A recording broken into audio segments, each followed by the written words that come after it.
Kemudian yang keempat, kata ulama, ibadah yang berkaitan kepada tiga-tiganya. Ibadah yang berkaitan dengan badan, ibadah yang berkaitan dengan harta, dan ibadah yang berkaitan dengan hati. Ibadah apa itu? Contohnya adalah berangkat haji dan berangkat umrah. Orang yang berhaji dan berumrah itu ibadahnya berkaitan dengan tiga-tiganya. Orang berhaji atau berumrah mesti pakai badan. Berangkat. Ini insya Allah saya berangkat tanggal 30 Desember ini. Hari Sabtu kemarin manasik. Ada jamaah saya datang pakai tongkat. Pakai kursi roda, pakai tongkat. Kenapa ibu? Stroke ringan katanya. Terus gimana ini? Kuat aja umrah. Semangat ya? Iya semangat. Latihan jalan. Tapi dia sudah bilang ini suratnya, saya punya surat ini dari dokter ini. Saya pakai kursi roda. Oh ya sudah aman. Karena dia punya anak juga yang dorong. Lalu gimana nanti saya umrah? Gampang kata saya. Di sana nanti banyak yang tukang dorong. Jadi kalau orang berumrah, kalau nggak kuat jalan, itu ada nanti yang namanya kursi roda. Dijemputin dari depan kamar, nanti selesai kembali ke kamar. Ya tapi pakai bayar, pakai uang. 1 juta sampai 1,5 juta kata saya. Atau naik di atas Masjidil Haram, di tingkat paling atas, nanti ikut mobil golf. Nah itu tuh. Jadi orang berumrah atau orang berhaji, apalagi haji, ya Allah capeknya bukan main haji itu. Itu pakai badan. Gak mungkin gak pakai badan. Apalagi pakai harta. Bayar. Aku gratis katanya. Iya gratis tapi ada yang bayarin. Gak mungkin gratis full. Ada yang bayarin. Namanya apa ya? Umrah atau haji kosasi. Ongkos dikasih. Ini kan para imam-imam, para kaum-kaum masjid itu di Balikpapan banyak diberangkatkan sudah. Ya. Itu namanya gratis. Tetapi pada hakikatnya bukan dia yang gratis, dibayarkan sama orang. Dibayarkan. Orang pakai duit, nggak mungkin lah orang berangkat haji tiba-tiba mencungul di depan Ka'bah begitu. Bagaimana kamu datang ke sini? Pakai pintu Doraemon kemana aja, buka pintu langsung keluar sana, nggak mungkin. Ya, kecuali memang dia makam karamah dari Allah Ta'ala, itu bab lain. Naik pesawat, bayar tiket. Jadi harga yang 9 juta, belasan juta, 15 tiket tuh. 12 juta tiketnya. Tiketnya aja sekali berangkat. Pulang pergi sudah 24 juta tiketnya. 20 sampai 24 juta tiket tadi itu. Tergantung pesawatnya. Nyewa kamar, hotel. Nah itu, makanya ada yang murah, ada yang mahal. Tapi jangan murahan kalau harga umroh umpama harganya 20 juta dari Balikpapan, 12 hari. Jangan percaya itu. Hati-hati. Jangan murah-murah sampai sana terlantar. Hati-hati. Yang wajar-wajar sajalah. Kalau 29 wajar, tapi hotelnya agak jauh. Mau yang sedangan 32, sedangan hotelnya. Yang mahal 40 juta. Enggak usah turun ke masjid, buka jendela kelihatan Ka'bah, tinggal sholat di kamar. Ya, ada harga, ada rupa. Nah itu. Apalagi orang berhaji umrah mesti pakai hati. Pakai hati. Karena yang namanya ibadah fisik, haji itu ibadah fisik, pakai uang, pakai fisik, itu capek. Desak-desakan. Terkadang lagi tawaf begitu disenggol sama orang hirang. membuka ketiak baunya lagi. Ya, hendak mencium Hajar Aswad, bukan tercium Hajar Aswad, ketek orang Afrika tercium. Nggak sekali dua kali begitu. Senggol-senggolan, apa begitu.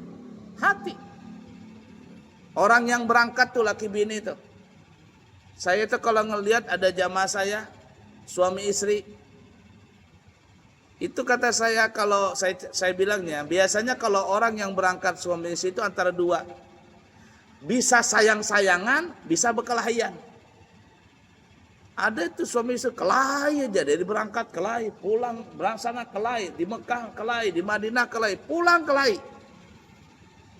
Ada juga yang sayang-sayangan, ada. Kai nenek nih berangkat sama kami berangkat, begandengan terus nenek itu sama Kai kemana-mana. Umar romantisnya Kai lah sama nenek.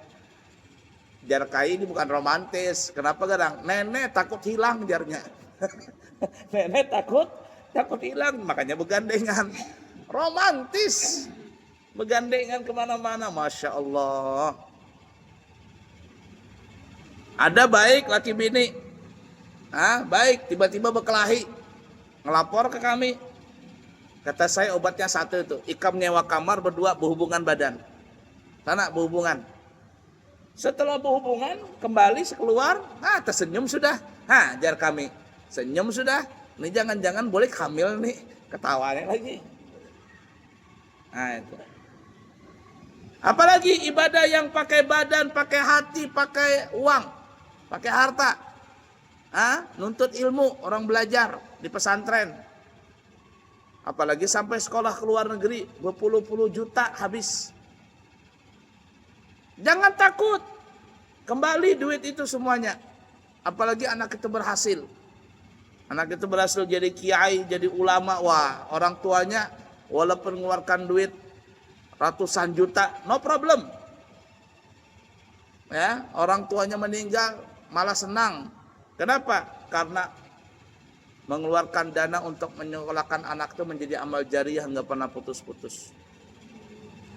Apalagi ibadah yang berkaitan dengan badan, dengan harta, dengan hati. Kata ulama ini ibadah yang paling panjang. Apa itu? Ibadah di dalam berumah tangga.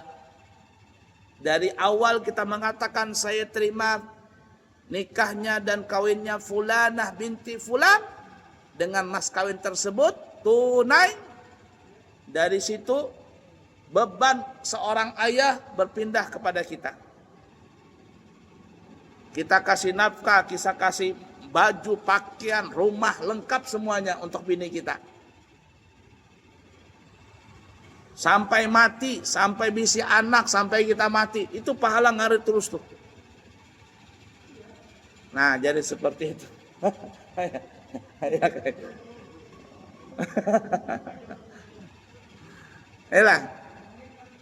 Ada yang bertanya kan? Maksudnya ada yang bertanya kan?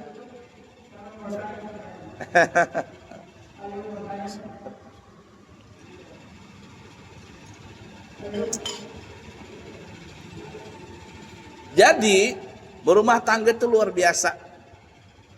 Jangan biasakan guring berpisah laki bini, jangan. Walaupun sudah tua, jangan. Karena kalau seandainya ada orang sudah menikah nih, guring berpisah, bini berpisah ranjang umpama, jangan.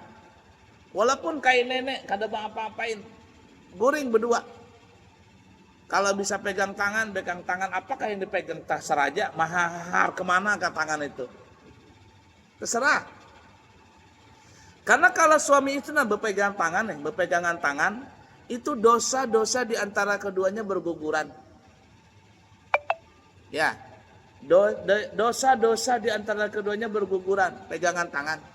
Itu baru pegangan tangan, belum lagi pegang nang lain. Ya lah. Apalagi sampai melakukan hubungan. Melakukan hubungan itu, subhanallah, sekali berhubungan sama kayak orang, sama berperang, orang Islam berperang melawan orang Yahudi sebanyak dengan membunuh sebanyak 60 orang Yahudi. Enggak repot-repot kita ke Israel, cukup diranjang 60 Yahudi kita bunuh.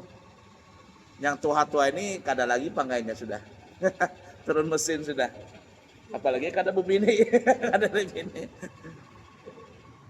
Kalau 2 kali berapa? 120 Yahudi dibunuh. Kalau 3 kali, kata abahnya bukan Yahudi nang mati, aku nang mati jarnya.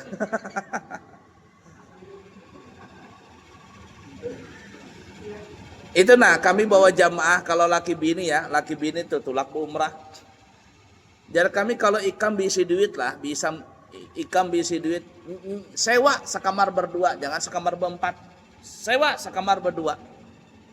Kenapa Guru Ai? Kenapa Bu Yai? Jadi kami berhubungan badan ikam. Tapi jangan waktu beihram. Di Madinah sekali kah terserah. Yang penting di Madinah sekali, sekurang-kurangnya di Mekah sekali. Kenapa gerang? Pahalanya genol. 100.000 beribadah di Mekah sama 1 kali beribadah di Mekah sama dengan 100.000. Nah jadi kalau ikam berhubungan sekali di Mekah lawan bini sama 100.000 kali berhubungan. Berapa Yahudi itu? Dikali 60 Yahudi. Di Madinah beribadah sekali sama dengan 1.000 kali beribadah. Nah itu cari kesempatan itu. Ada yang sekamar berempat. Sekamar berempat. Jar kami coba bebuhan ikam ini berpikir-pikir. Masih anu berat tanah. Kalau nyewa kamar lagi sekamar berdua kerepotan dah. Ikam ini berpikir-pikir. Bergantian di kamar itu. 3 tulak laki bini sekamar berdua nanti. Tapi jangan lawas-lawas. 1 jam aja. Gantian. Mbah maghrib kah? Mbah isya kah? Jangan masuk kamar dulu. Bergantian. Nah kami tawarkan begitu ke 7 buahnya. Apa supan-supan? Nah, orang aku juga laki-laki kok. Nanti berkumpul sudah gurai. Nah giliran ikam sudah. Nanti giliran ikam lagi, giliran ikam. Orang bini ada semuanya. Pahalanya gak? Nah jadi itu ibadah yang berkaitan dengan badan, dengan harta, dengan hati. Makanya kalau berumah tangga harus ada kasih sayang. Kalau kada disayang ya pang repot sudah. Wallahu a'lam bissawab. Semoga bermanfaat. Subhanakallahumma bihamdika asyhadu an la ilaha illa anta astaghfiruka wa atubu ilaih.